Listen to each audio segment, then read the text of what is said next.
Ayun mga kabataan Airsoft, bali magre-repair muna tayo ng ating personal unit kasi ito yung personal unit natin na hindi natin naaasikaso. Siguro ilang buwan na itong nasa taguan nang hindi natin nagagawa. Meron siyang singaw kasi mas pinapriority natin yung mga unit ng ating mga kabataan Airsoft. Ayun yung mga nire-repair natin nitong mga nagdaang buwan.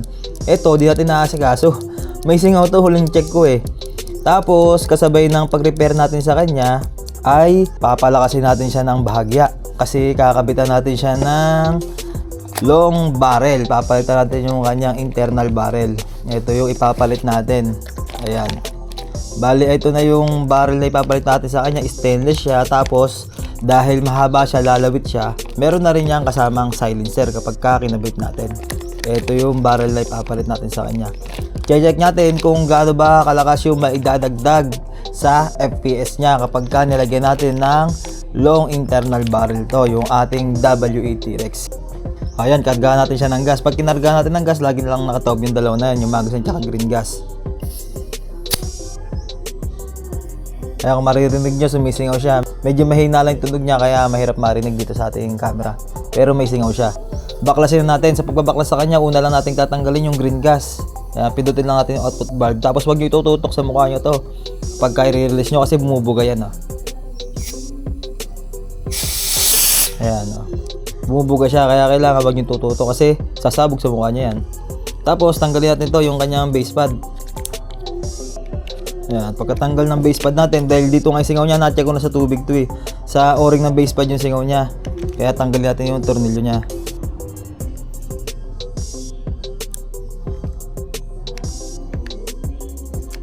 O yan, bali natanggal natin yung o-ring niya. Chinek ko naman, good naman yung o-ring niya. Wala naman siyang damage, wala naman siyang pingas o kopi. Wala siyang kopi. Ngayon, yung ating base pad, ililinisin lang natin to. Punasan lang natin siya ng basahan. Yan. Pag napunasan na natin siya, pati itong tornilyo niya, punasan rin natin.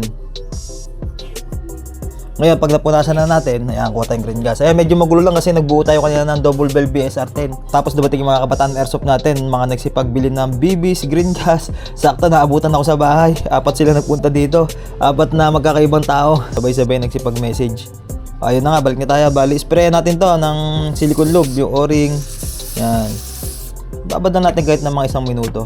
Ngayon, habang binababad natin sa silicone lube, may stretch natin ng konti yung ating magazine spring. Kasi ito yung nagiging dahilan kung bakit hindi na nag-open slide yung slide nyo kapag naubusan ng bala. Kasi yung tension ng spring niya, hindi na ganun kalakas. Kaya stretch natin siya ng konti. Tapos isang nga rin sa nagiging cause nun, ito kapag yung kanyang groove na to ay naupod na ng upod, di na mag-open slide kahit na anong stretch yun ng magazine spring. Ngayon, dahil naibabad natin, ibalik na natin siya dito sa ating base pad. Ngayon, dahil naibalik na natin, check lang natin yung pagkakalapat niya. Tapos, ibalik na natin siya dito. Ibalik na natin siya sa ating magazine. Tapos, yung tornilyo. Ayun lang, higpitan lang natin. Ngayon, dahil naikabit na nga natin siya, testing na natin kung may singaw siya. Yun, good na siya. Wala tayong naririnig na singaw. Pero mas maganda para makasigurado kayo, kuha kayong isang malit na lalagyan, nalagyan yung tubig. Ilubog nyo to, yung bahagi ng base pad na to. Kaya kapag bumubula siya, ibig sabihin may singaw siya.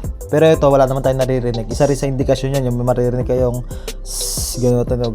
Ibig sabihin, sumisingaw nga siya. Ngayon, dahil wala nang singaw, okay na siya.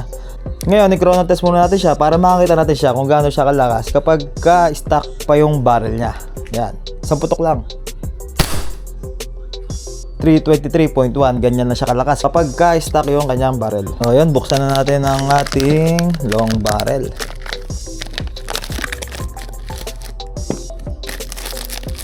Tapos ito yung kanyang silencer.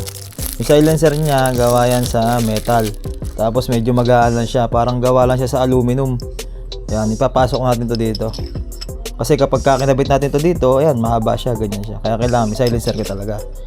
Dahil nabaklas na natin yung kanyang barrel, tanggalin na natin to, yung inner barrel niya. May lock yan, tanggalin lang natin itong tornilyo. Ito yung pinakalock niya.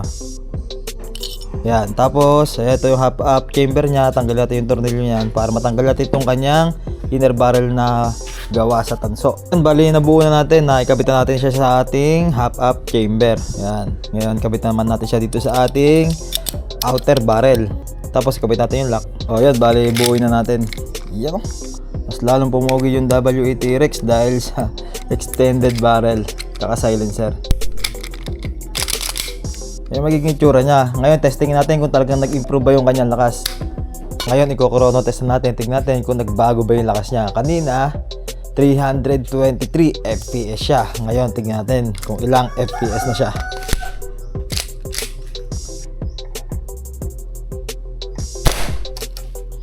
$396.8. Ayan o, napakalaki na ng in-improve niya.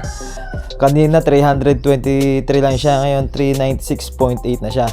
Ayan yung nagresulta ng longer barrel sa WE High Kappa. Ang laki ng tinaas niya sa kanyang FPS. Halos kasing lakas yan na yung WE High Kappa Dragon 7.0. 399.7 na yan. Hindi siya nagda-drop. Tumataas pa siya. Kanina 396. Nung pangalawang shot natin, 399.7 na. Tignan natin sa styro.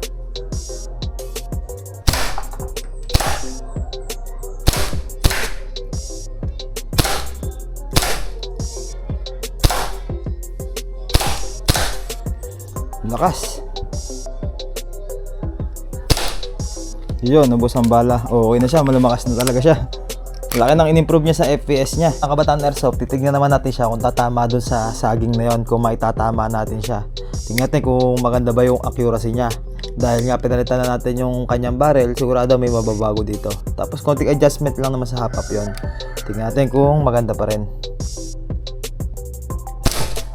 Yun, naitatama pa rin siya. Solid pa rin siya kung tumama. Last shot mga Kabataan Airsoft. Tingnan natin kung yun o, 401.7 FPS. Yun mga Kabataan Airsoft, hanggang dito na lang ang ating muting video. Bali mula sa 323 FPS ngayon 401.7 na siya. Bali nagre-range na siya ng 390 to 410 FPS. Ayan yung kagandahan ng longer barrel. Tapos papapansin natin hindi pa nag-drop yung kanyang FPS. Mas lumakas pa siya ng mga sumunod na putok natin nang hindi naglo-load ng green gas. Yun mga Kabataan Airsoft, salamat sa panonood nyo. Bye bye.